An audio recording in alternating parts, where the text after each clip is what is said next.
तो भाई और बहनों, अब ये तीसरा जो नियम है ये है देवी देवता तथा पितर पूजा निषेध। ये पवित्र गीता जी जो हिंदुओं का सर्वश्रेष्ठ धर्म ग्रंथ है, ये देवी देवताओं की पूजा के लिए बिल्कुल मना कर रहा है। तो अगर आपने सतगुरु रामपाल जी से उपदेश प्राप्त करना है, अपनी आत्मा का कल्याण करवाना है और सर्व लाभ आपने इस शरीर में रहते सहते यहां भी प्राप्त करने हैं, तो और तो धरती पर कोई तरीका है नहीं सतगुरु रामपाल जी की भक्ति के अलावा।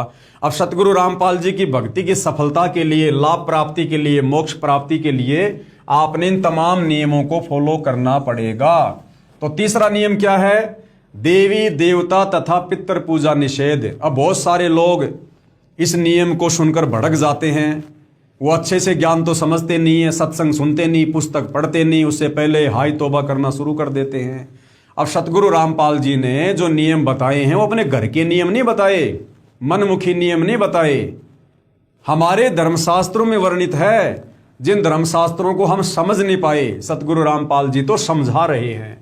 देवी देवता तथा पितर पूजा निषेध, यानी मरने के बाद हमारे पूर्वज जो पितर बन जाते हैं, कहते हैं उनको पूजना भी बिल्कुल आपने छोड़ना पड़ेगा। किसी प्रकार की पितर पूजा, श्राद्ध निकालना आदि कुछ नहीं करना है। भगवान श्री कृष्ण जी ने इन पितरों की व भूतों की पूजा करने से साफ साफ मना किया है। गीता जी के अध्याय नंबर 9 के श्लोक नंबर 25 में क्या कहा है? गीता ज्ञान देने वाला काल ब्रह्म श्री कृष्ण जी के शरीर में प्रवेश करके और क्या कह रहा है? यान्ति देवव्रता देवान पितृ ऋण यान्ति पितृव्रतः भूतानि यान्ति भूतेजा मद्याजिनः अपि माम। ये संस्कृत में श्लोक है। गीता अध्याय 9 श्लोक नंबर 25, यानी हिंदुओं का पवित्र शास्त्र गीता मना कर रहा है देवी देवताओं की पूजा करने को और पितरों की पूजा करने को, श्राद्ध निकालने को। क्या कुछ कहा गया है? अनुवाद: देवताओं को पूजने वाले देवताओं को प्राप्त होते हैं। यान्ति देवव्रता देवान पितृऋण, यानी जो व्यक्ति देवी देवताओं की पूजा करता है वो व्यक्ति फिर उन देवी देवताओं के लोक में जाता है मरने के बाद, और वहां पर छोटा मोटा कोई गण बन जाएगा, उनका कोई नौकर बन जाएगा, और जैसे ही वहां से शरीर छूटेगा फिर नरक में भी जाएगा, लक 84 योनि में गधा कुत्ता सूअर भी बनेगा। इसलिए गीता जी में देवी देवताओं की पूजा करने के लिए मना किया गया है, क्योंकि देवी देवताओं का खुद का मोक्ष नहीं है। ये 33 करोड़ देवी देवताओं को खुद रावण ने उनको युद्ध में हराकर और अपनी जेल में डाल रखा था। जिन देवी देवताओं की हमारे ज्ञानहीन धर्मगुरु आप और हमारे से पूजा करवाते हैं, इससे अच्छा तो भैया रावण की पूजा कर लो। रावण की, जिस रावण ने 33 करोड़ देवी देवताओं को जेल में डाल रखा था, उन देवताओं से ज्यादा शक्तिशाली तो रावण है। तो ये हमारे ज्ञानहीन धर्मगुरु, जिनको तत्व ज्ञान नहीं था, ये शास्त्रों के विरुद्ध हमसे साधना करवा रहे थे। अब परमेश्वर रामपाल जी क्या समझा रहे हैं?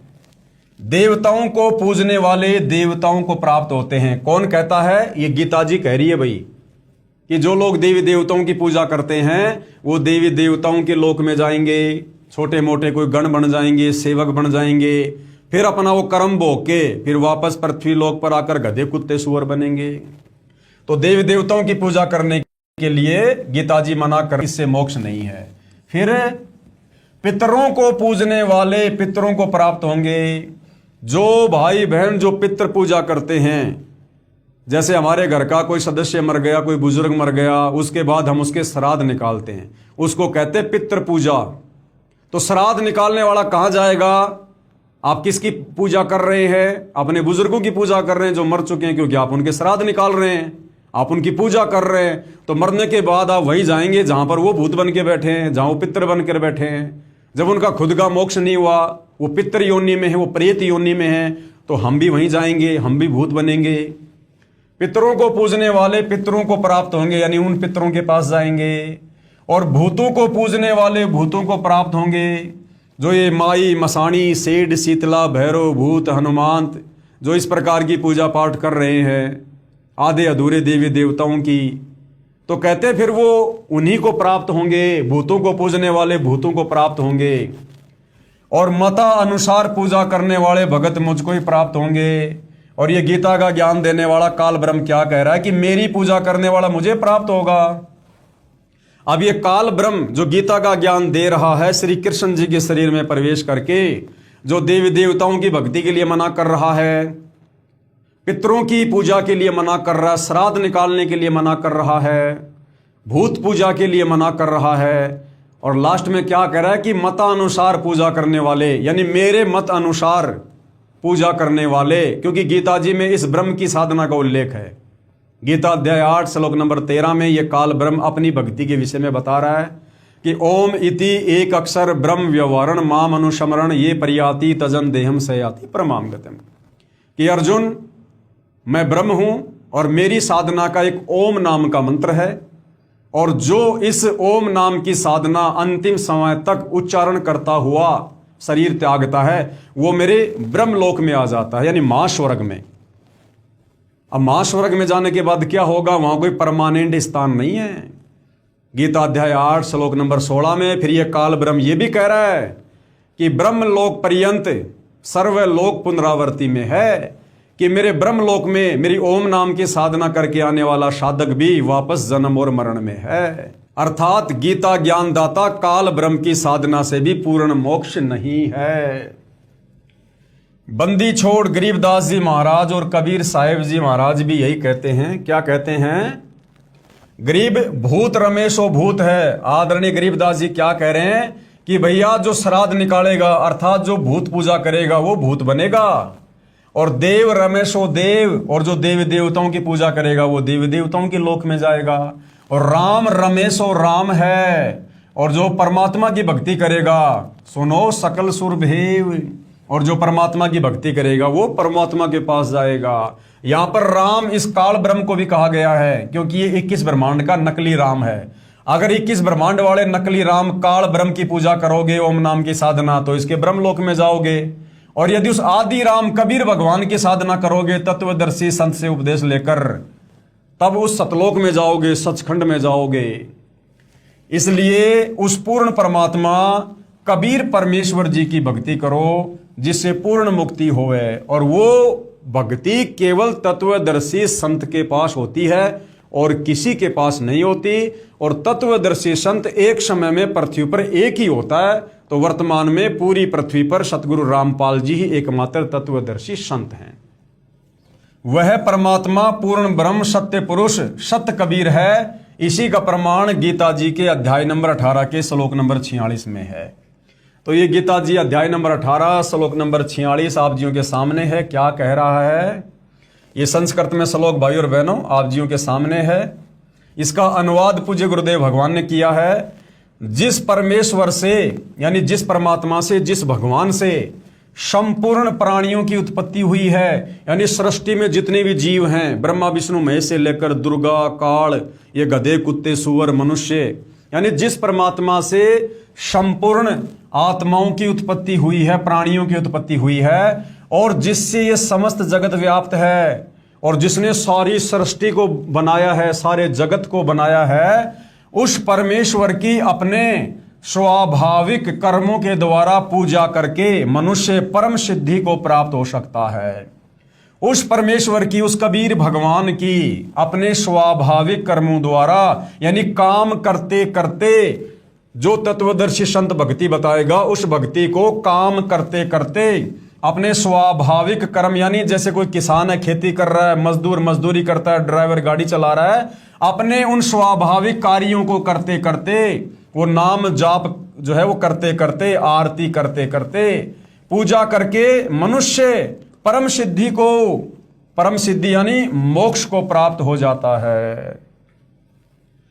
गीता जी अध्याय नंबर 18 का श्लोक नंबर 62 क्या कह रहा है? तमेव शरणम गच्छ सर्व भावेन भारत तत्प्रसादात प्राशांति स्थानम प्राशेपी शाश्वतम। ये गीता अध्याय नंबर 18 श्लोक नंबर 62 है। अब गीता ज्ञानदाता काल ब्रह्म, ब्रह्मा विष्णु महेश का पिता, दुर्गा का पति क्या कह रहा है? हे भरत वंशोभद्र अर्जुन, यानी हे अर्जुन, तू सर्व भाव से उस परमेश्वर की ही शरण में चला जा। अब जो भाई बहन हिंदू धर्म से संबंधित हैं, वेदों को पढ़ते हैं, गीता जी को पढ़ते हैं, उन्होंने थोड़ा ध्यान देना चाहिए यहां पर। गीता का ज्ञान देने वाला, वैसे तो गीता का ज्ञान श्री कृष्ण जी के शरीर में प्रेत की भांति प्रवेश करके ये ब्रह्मा विष्णु महेश का पिता, दुर्गा का पति, काल जिसको ब्रह्म कहते हैं, ज्योति निरंजन कहते हैं, क्षर पुरुष कहते हैं, ये दे रहा है। चलो आप जी नहीं मानते इस बात को, कोई बात नहीं, हालांकि ये परम सत्य है, मानना पड़ेगा अगर भक्ति सफल करनी है तो। फिर भी आप लोगों को समझाने की दृष्टि से मान लीजिए, आप लोगों के अनुसार गीता जी का ज्ञान श्री कृष्ण जी ने दिया। आप श्री कृष्ण जी को हो चाहे श्री विष्णु जी को हो, बात एक ही है। अब यहां पर आप लोगों की दृष्टि में श्री कृष्ण जी अर्थात श्री विष्णु जी क्या कह रहे हैं अर्जुन को, क्योंकि आप भाई बहन जो हिंदू धर्म से संबंधित हैं, आप तो श्री कृष्ण यानी विष्णु से ऊपर किसी को भगवान मानते ही नहीं है। तो आपका विष्णु भगवान कृष्ण रूप में क्या कह रहा है गीता का ज्ञान देते समय? हे अर्जुन, तू सर्व भाव से उस परमेश्वर की ही शरण में चला जा, उसकी कृपा से ही तू परम शांति को और अविनाशी स्थान को प्राप्त हो जाएगा।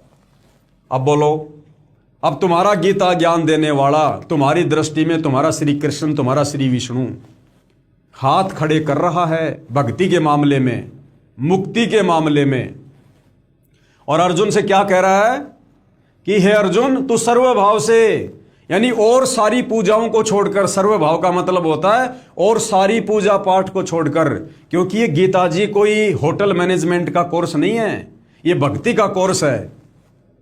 तो यहां पर सर्व भाव का अर्थ है कि तू और सारी पूजा पाठ छोड़ के, ये देवी देवताओं की पूजा छोड़ के, ब्रह्मा विष्णु महेश की पूजा छोड़ के, ये तीर्थों पर धामों पर धक्के खाना छोड़ के, ये कावड़ लेके आना, पैदल यात्रा करना, ये व्रत उपवास करना, श्राद्ध निकालना, इन सब आदि अधूरी इन पूजाओं को छोड़कर तू सर्व भाव से उस परमेश्वर की ही शरण में चला जा, उस परमेश्वर की शरण में चला जा।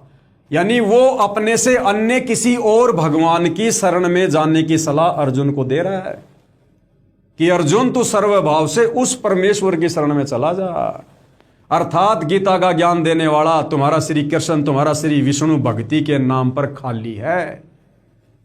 श्री विष्णु की भक्ति से मुक्ति नहीं है, मोक्ष नहीं है, क्योंकि गीता अध्याय 18 श्लोक नंबर 62, गीता का ज्ञान देने वाला जिसे हिंदू समाज अपना भगवान मानता है, वो भगवान ऊपर हाथ खड़े कर रहा है कि अर्जुन, तू सर्व भाव से, यानी सारी पूजा पाठ छोड़ के, सारी पूजा पाठ का मतलब वो कह रहा है कि मेरी भी पूजा छोड़ दे, मेरी भी भक्ति छोड़ दे, ये ओम नाम का जाप जो मैं बता रहा हूं मेरी विधि से बोल बोल के उच्चारण करना, उसको छोड़ के तू सर्व भाव से उस परमेश्वर की ही शरण में चला जा।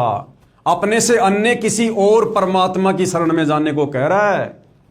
और फिर क्या कह रहा है कि उसकी कृपा से, मेरी कृपा से नहीं, उसकी कृपा से तू परम शांति, परम शांति का मतलब है तेरा जन्म मरण का रोग समाप्त हो जाएगा, क्योंकि जब तक जन्मेंगे मरेंगे तब तक परम शांति नहीं हो सकती। जन्म लेंगे तो कष्ट होगा, दुख होगा, परेशानी होगी, रोग होगा, मृत्यु होगी, एक्सीडेंट होगी, तो परम शांति नहीं हो सकती जब तक जन्म और मरण का रोग लगा हुआ है। तो गीता का ज्ञान देने वाला क्या कह रहा है? उसकी कृपा से, यानी उस परमेश्वर की कृपा से ही तू परम शांति को, यानी तेरा जन्म मरण का रोग समाप्त होगा और अविनाशी स्थान को प्राप्त हो जाएगा। अविनाशी यानी जो स्थान, जो ब्रह्मांड कभी भी विनाश में नहीं आता, जो कभी भी प्रलय में नहीं आता। अर्थात परम शांति का मतलब है कि तेरा जन्म मरण का रोग सदा सदा के लिए समाप्त हो जाएगा अगर तू उस परमेश्वर की शरण में चला जाएगा। तो अगर मेरी शरण में रहेगा, गीता ज्ञानदाता की शरण में रहेगा, तो तुझे परम शांति नहीं हो सकती और अविनाशी लोक प्राप्त होगा अगर तू उस परमेश्वर की शरण में चला जाएगा। तो भाई और बहनों, ये हिंदुओं का पवित्र शास्त्र है गीता जी, और अध्याय 18 श्लोक नंबर 62 ये सतगुरु रामपाल जी ने कोई अपने घर से नहीं लिखा है, ये हजारों वर्षों से लिखा हुआ है सतगुरु रामपाल जी। तो इसका वास्तविक अर्थ समझा रहे हैं, जो हमारे ज्ञानहीन, तत्व ज्ञानहीन धर्म गुरु और अनुवादक आप और हमें नहीं समझा पाए। तो गीता अध्याय 18 श्लोक 62 साफ साफ कह रहा है गीता ज्ञानदाता वैसे तो ये काल ब्रह्म है, लेकिन यदि कोई श्री कृष्ण मानता है, श्री विष्णु जी मानता है, तो विचार करना चाहिए। इस श्लोक में गीता का ज्ञान देने वाले भगवान ने भक्ति के मामले में हाथ खड़े कर दिए हैं कि भैया मेरी शरण में रहेगा तो ना तो तू मुक्ति को प्राप्त होगा और ना तेरा जन्म मरण का रोग कटेगा, ना तुझे परम शांति होगी। हे अर्जुन, तू सर्वभाव से उस परमेश्वर की ही शरण में चला जा, उसकी कृपा से ही तू परम शांति को और अविनाशी स्थान को प्राप्त हो जाएगा। अब भाई और बहनों, वो परम शांति वाली भक्ति और अविनाशी स्थान प्राप्त करवाने वाली भक्ति वर्तमान में सतगुरु रामपाल जी परमेश्वर जी के चरणों में है। यदि आपको उनका ज्ञान समझ में आ जाता है, अति शीघ्र उपदेश लेकर ये सत भक्ति शुरू कर दीजिए, अन्यथा ये परम शांति और अविनाशी स्थान आपको कभी प्राप्त नहीं होने वाला। सर्व भाव का तात्पर्य है कि कोई अन्य पूजा ना करके मन कर्म वचन से एक परमेश्वर में आस्था रखना। अब आगे गीता जी अध्याय नंबर 8 का श्लोक नंबर 22 क्या कह रहा है। यह श्लोक आप जियों की आंखों के सामने है, आप जी पढ़ सकते हैं। अनुवाद पूज्य गुरुदेव भगवान ने किया है, जो यथार्थ है। हे प्रथानंदन अर्जुन, यानी गीता ज्ञानदाता काल ब्रह्म क्या कह रहा है। हे प्रथानंदन अर्जुन, संपूर्ण प्राणी जिसके अंतर्गत हैं, यानी जिस परमेश्वर ने संपूर्ण प्राणियों को उत्पन्न किया है, वो प्राणी चाहे ब्रह्मा विष्णु महेश हो, चाहे ये काल स्वयं हो, चाहे दुर्गा हो, चाहे आप और हम हैं, संपूर्ण प्राणी जिसके अंतर्गत हैं और जिससे ये संपूर्ण संसार व्याप्त है, अर्थात जिस परमात्मा ने सारे संसार को बनाया है, वह परम पुरुष परमात्मा तो अनन्य भक्ति से ही प्राप्त होने योग्य है। यानी वो कबीर भगवान, वो परम अक्षर ब्रह्म, वो केवल अनन्य भक्ति से ही प्राप्त होने योग्य है। अनन्य भक्ति का मतलब होता है केवल एक उसी की पूजा, केवल एक उसी की भक्ति। और वो परम पुरुष, सत्य पुरुष, अविनाशी पुरुष कबीर भगवान स्वयं हमें ये भक्ति देने के लिए इस पृथ्वी पर तत्वदर्शी संत के रूप में प्रकट होते हैं। अर्थात तत्वदर्शी संत के अलावा आपने किसी और में आस्था नहीं रखनी है। तत्वदर्शी संत के अलावा आपने किसी और की पूजा नहीं करनी है। तत्वदर्शी संत के बताए अनुसार ही भक्ति करनी है। अन्य मनमुखी मंत्र जाप करोगे, अन्य भक्ति साधना करोगे, या तत्वदर्शी संत से आस्था हटाकर किसी और नकली काल प्रेरित धर्म गुरु में श्रद्धा बनाओगे तो आपकी भक्ति सफल नहीं हो सकती है। वह परम पुरुष परमात्मा तो अनन्य भक्ति से प्राप्त होने वाला है। अनन्य भक्ति का मतलब है पतिव्रता पद की भक्ति। पतिव्रता पद की भक्ति। अनन्य भक्ति का तात्पर्य है एक परमेश्वर ब्रह्म की भक्ति करना, दूसरे देवी देवताओं अर्थात तीनों गुणों रजगुण ब्रह्मा, सतगुण विष्णु, तमगुण शिव की नहीं। गीता जी के अध्याय नंबर 15 का श्लोक नंबर 1 से 4 क्या कह रहा है। श्लोक नंबर 1 से 4 हमें तत्वदर्शी संत की परिभाषा समझा रहा है, पूर्ण संत की पहचान बता रहा है। गीता जी अध्याय नंबर 15 का श्लोक नंबर 1, ऊर्ध्व मूलम अधय शाखम अश्वत्थम प्राहु अव्ययम छंदासी यस्य प्रणानी यह तम वेद स वेद विद। ये गीता जी अध्याय नंबर 15 श्लोक नंबर 1। अनुवाद, ऊपर को जड़ वाला और नीचे को शाखा वाला अविनाशी विस्तृत संसार रूपी पीपल का वृक्ष है, जिसके छोटे छोटे हिस्से या टहनियां पत्ते कहे हैं। उस संसार रूप वृक्ष को जो इस प्रकार जानता है वह पूर्ण ज्ञानी अर्थात तत्वदर्शी है। अब ये संसार रूपी वृक्ष क्या है, इसकी जड़ कौन है, टहनियां कौन है, तना कौन है, पत्ते कौन है, आगे जब हम सृष्टि रचना वाले टॉपिक पर चलेंगे तो सतगुरु रामपाल जी ने बाकायदा उसका चित्र बनाकर समझाया हुआ है।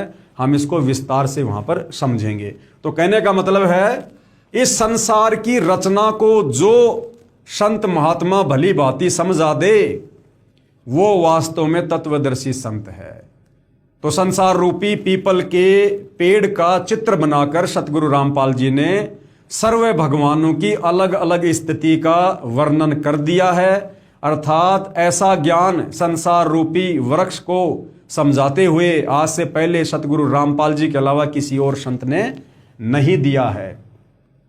ऊपर को जड़ वाला जैसे पेड़ होता है और पेड़ की जड़ से पूरे पेड़ को भोजन मिलता है, खुराक मिलती है, लेकिन जड़ें जमीन में रहती हैं, गुप्त रहती हैं, साकार हैं लेकिन वो गुप्त हैं, हम उनको देख नहीं सकते क्योंकि वो जमीन में है।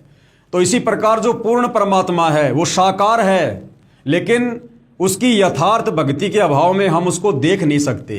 तो वो जानकारी सतगुरु रामपाल जी ने दी है कि वो जड़ रूपी परमात्मा कबीर साहिब है। और नीचे को शाखा वाला अविनाशी विस्तृत संसार रूपी पीपल का वृक्ष है, जिसके छोटे छोटे हिस्से या टहनियां पत्ते कहे हैं।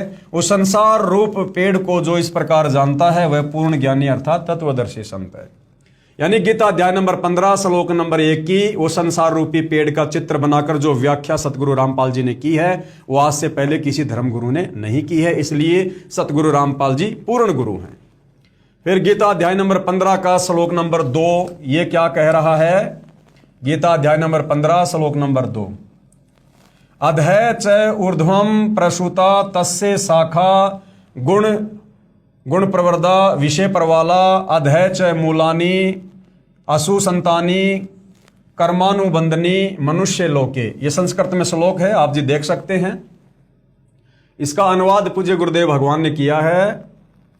उस वृक्ष की नीचे और ऊपर तीनों गुणों रूप रजगुण ब्रह्मा, सतगुण विष्णु, तमगुण शंकर रूपी फैली हुई विकार काम क्रोध मोह लोभ अहंकार रूपी कोपल डाली ब्रह्मा विष्णु शिव ही जीव को कर्मों में बांधने की भी जड़ें अर्थात मूल कारण है, तथा मनुष्य लोक स्वर्ग नरक लोक पृथ्वी लोक में नीचे 84 लाख जोनियों में ऊपर व्यवस्थित किए हुए हैं। अर्थात वो जो संसार रूपी जो पीपल का वृक्ष है उसकी जो टहनियां हैं, जो 3 टहनियां हैं, वो तीनों ये गुण रूपी देवता हैं, ब्रह्मा विष्णु महेश। और पूरे संसार को यानी तीनों लोकों में नीचे पाताल लोक जहां हम हैं ये पृथ्वी लोक और ऊपर स्वर्ग लोक, तीनों लोकों में सर्व प्राणियों को तीनों गुणों के माध्यम से रजगुण सतोगुण तमोगुण के माध्यम से सभी प्राणियों को काम क्रोध लोभ मोह अहंकार में डालकर यानी इन बेड़ियों में इन ब्रह्मा विष्णु महेश के द्वारा इस काल ब्रह्म ने बांध रखा है।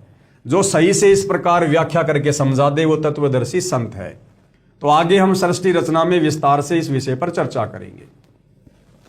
फिर गीता जी अध्याय नंबर 15 श्लोक नंबर 3 क्या कह रहा है? ये श्लोक आप जियों के सामने है। परमेश्वर रामपाल जी ने यथार्थ व्याख्या की है।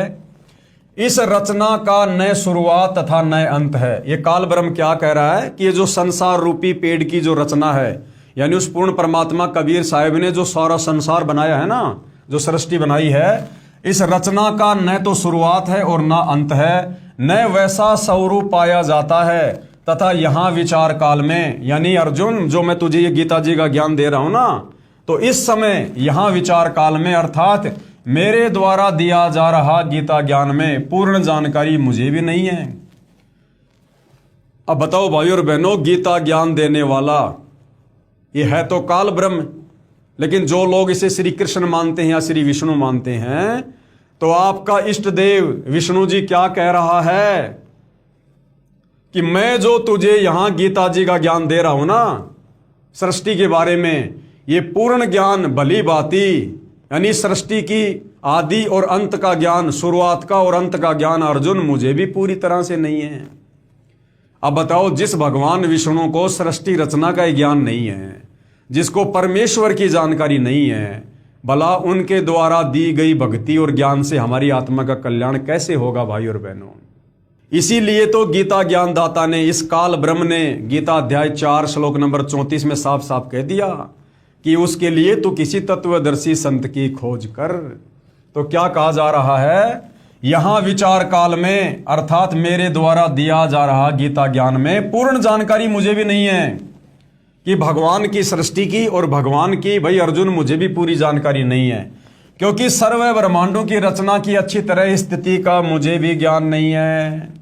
क्या कह रहा है ये काल कि सर्व ब्रह्मांडों की रचना की अच्छी तरह स्थिति का मुझे भी ज्ञान नहीं है।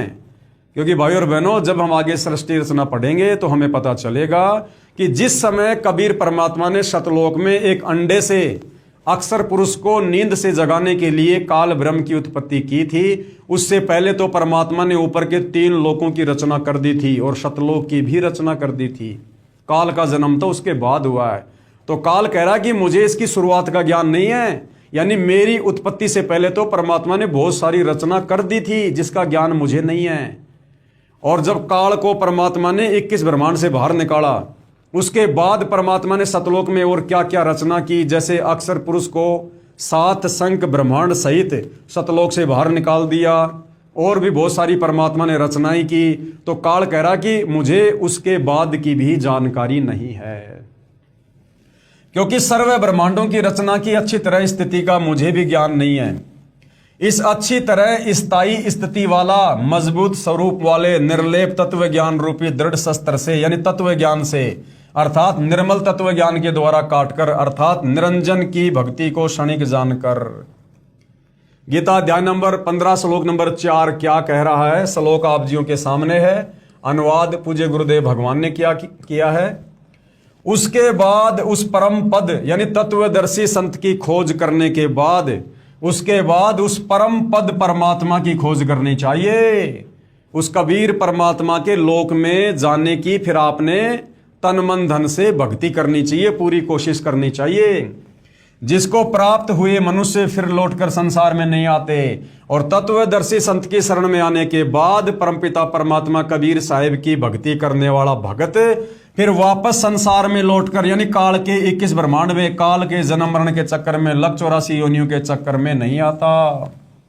जिसको प्राप्त हुए मनुष्य यानी सतलोक गए हुए प्राणी फिर लौटकर संसार में नहीं आते, इस काल के संसार में नहीं आते 21 ब्रह्मांड में, और जिससे अनादि काल से चली आने वाली ये सृष्टि विस्तार को प्राप्त हुई है, उस आदि पुरुष परमात्मा के ही मैं शरण हूं। अब हिंदू भाइयों, थोड़ा सा बुद्धि पर जोर दो। अगर आप गीता ज्ञानदाता श्री कृष्ण श्री विष्णु जी को मानते हैं, तो यहां गीता अध्याय 15 श्लोक नंबर 4 में गीता ज्ञान देने वाले भगवान ने साफ साफ कह दिया अर्जुन को कि उस आदि पुरुष यानी सबसे पहले वाले परमात्मा जिसने सबको उत्पन्न किया, परम पुरुष, उस आदि पुरुष परमात्मा के ही मैं शरण में हूं। गीता ज्ञान देने वाला भगवान कह रहा है कि अर्जुन, मैं भी उसी परमपिता परमात्मा की शरण में हूं जिसने सारी सृष्टि को रचा है। तो भाइयों, श्री कृष्ण जी की भक्ति करने से, श्री विष्णु जी की भक्ति करने से, दुर्गा जी की भक्ति करने से भला कैसे आत्मा का कल्याण होगा?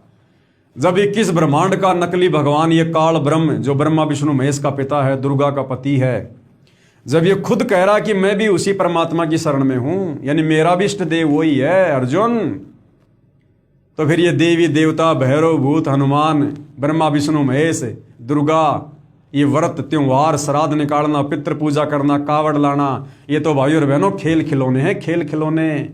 इन खिलौनों से, खेलने से आप और हमारी आत्मा का कल्याण नहीं होगा। इस प्रकार स्वयं भगवान श्री कृष्ण ने इंद्र, जो देवी देवताओं का राजा है, उसकी भी पूजा छुड़वा कर उस परमात्मा की भक्ति करने के लिए ही दी है। यदि आप लोग गीता का ज्ञानदाता श्री कृष्ण जी को मानते हैं, तो तुम्हारे श्री कृष्ण जी भी गीता अध्याय नंबर 6 श्लोक नंबर 16, गीता अध्याय 15 श्लोक नंबर 1 से 4, इन सब में अपनी भक्ति को छोड़कर और उस कबीर भगवान, उस परमपिता परमेश्वर की भक्ति करने को कह रहा है। और उसकी भक्ति गीता अध्याय 4 श्लोक नंबर 34 में कह रहा है कि भाई अर्जुन, तू किसी तत्वदर्शी संत की खोज कर ले। तत्वदर्शी संत की शरण में जाकर भली भांति दंडवत प्रणाम करने से, कपट छोड़कर सरलता पूर्वक व्यवहार करने से, सवाल पूछने से, फिर तुझे वो तत्व ज्ञानी महात्मा परमात्म ज्ञान का उपदेश करेंगे। तो भाई और बहनों, ये आज आप और हमारा सौभाग्य है। अर्जुन का सौभाग्य नहीं था। हालांकि द्वापर युग में भी परमात्मा धरती पर प्रकट थे, लेकिन अर्जुन का दुर्भाग्य कि वो परमात्मा को तत्वदर्शी संत रूप में पहचान नहीं पाया। और आज भाई और बहनों, लाखों भगत चीख चीख कर दिन रात ज्ञान गंगा पुस्तक के माध्यम से प्रचार कर करके, वीडियो बना बना के आप लोगों को बता रहे हैं कि धरती पर एकमात्र तत्वदर्शी संत सतगुरु रामपाल जी हैं। इनकी शरण में आकर सत भक्ति करने से आत्मा का कल्याण होगा। इस प्रकार स्वयं भगवान श्री कृष्ण ने इंद्र जो देवी देवताओं का राजा है उसकी भी पूजा छुड़वाकर उस परमात्मा की भक्ति करने के लिए ही प्रेरणा दी थी, जिस कारण उन्होंने गोवर्धन पर्वत को उठाकर इंद्र के कोप से ब्रजवासियों की रक्षा की। यानी खुद श्री कृष्ण जी ने ब्रजवासियों को कहा कि भैया हम इन देवी देवताओं की और इन देवी देवताओं के राजा इंद्र की कोई पूजा नहीं करेंगे, कोई भक्ति नहीं करेंगे, ये हमें कुछ नहीं दे सकते हैं। इस बात से इंद्र नाराज हो गया और इंद्र ने भयंकर बरसात कर दी पूरे व्रज को डुबोने की मनसा से। लेकिन उस समय श्री कृष्ण जी के रूप में उस परमपिता परमात्मा ने, उस परम शक्ति ने गोवर्धन पर्वत को अपनी उंगली पर धारण किया और पूरे ब्रज के ऊपर कर दिया। पूरा इंद्र बरस बरस के थक गया, लेकिन ब्रज के अंदर एक पानी का टपका भी नहीं डाल पाया। उसके बाद इंद्र थक हार कर हाथ जोड़कर बैठ गया। तो भाई और बहनों, सारे खेल तो वैसे परमपिता परमेश्वर ही करते हैं, लेकिन यहाँ पर श्री कृष्ण जी को महिमा दी गई है, क्योंकि जब तक हमें तत्व ज्ञान नहीं होता है हम अपने इष्ट देव की जो कमी, उसको कमी तो नहीं कह सकते, यथार्थता होती है, लेकिन अपनी ना समझ के चलते हम उसको कमी मान लेते हैं जो हम सुन नहीं सकते। तो यहाँ पर श्री कृष्ण जी समझ लीजिए, श्री कृष्ण जी ने गोवर्धन पर्वत को अपनी उंगली पर उठाकर ब्रजवासियों की इंद्र के प्रकोप से रक्षा की। इंद्र इसीलिए नाराज हुआ कि लोगों ने इंद्र की जो कढ़ाई थी वो निकालना छोड़ दिया, इंद्र की पूजा करनी छोड़ दी, भोग लगाना छोड़ दिया था। तो श्री कृष्ण जी ने तो खुद इंद्र सहित देवी देवताओं की पूजा बंद करवाई थी। और आज उसी श्री कृष्ण को अपना भगवान कहने वाले श्री कृष्ण जी के ज्ञान के विरुद्ध, श्री कृष्ण जी के विचारों के विरुद्ध उन्हीं देवी देवताओं की पूजा कर रहे हैं। उस गोवर्धन पर्वत की जो देवता भी नहीं है, जड़ है, उसकी परिक्रमा करने लग गए। तो भाई और बहनों, आप और हम भक्ति मार्ग में, अध्यात्म में किस दिशा में जा रहे हैं, थोड़ा विचार करो। तो आदरणीय गरीबदास जी ने अपनी वाणी में क्या लिखा है? गरीब इंद्र चढ़ा ब्रज डुबोवन और भीग्या भीत न लेव। भीत यानी उस ब्रज की एक दीवार को भी नहीं भिगो पाया इंद्र, इतना बारिश करके। और इंद्र कढ़ाई होत जगत में पूजा खा गए देव। कबीर इस संसार को समझाऊं कै बार। परमात्मा कहते मैं बार बार इस संसार में आता हूं तत्वदर्शी संत बनकर, और कहते मैंने हर बार समझाया, यही ज्ञान दिया। कबीर इस संसार को समझाऊं कै बार, और पूछ जो पकड़े भेड़ की उतरा चावे पार। कहते हैं ये इंसान तो ऐसे हैं, इनको कितना ज्ञान समझा दो। जिस प्रकार बरसात के समय में बहुत भयंकर दरिया बहकर चल रही है और कोई व्यक्ति उस दरिया को पार करने के लिए भेड़ की पूंछ पकड़कर अगर तैरना चाहे तो वो डूबेगा। भेड़ की पूंछ पकड़कर दरिया पार नहीं की जा सकती, भेड़ भी डूबेगी और वो जो है नदी पार करने की सोचने वाला भी डूबेगा। तो इसी प्रकार ये जो देवी देवता हैं, जो आदि अधूरी भक्ति है, तो भेड़ की पूंछ पकड़कर मोक्ष प्राप्ति की उम्मीद है, जो कभी सफल नहीं हो सकती।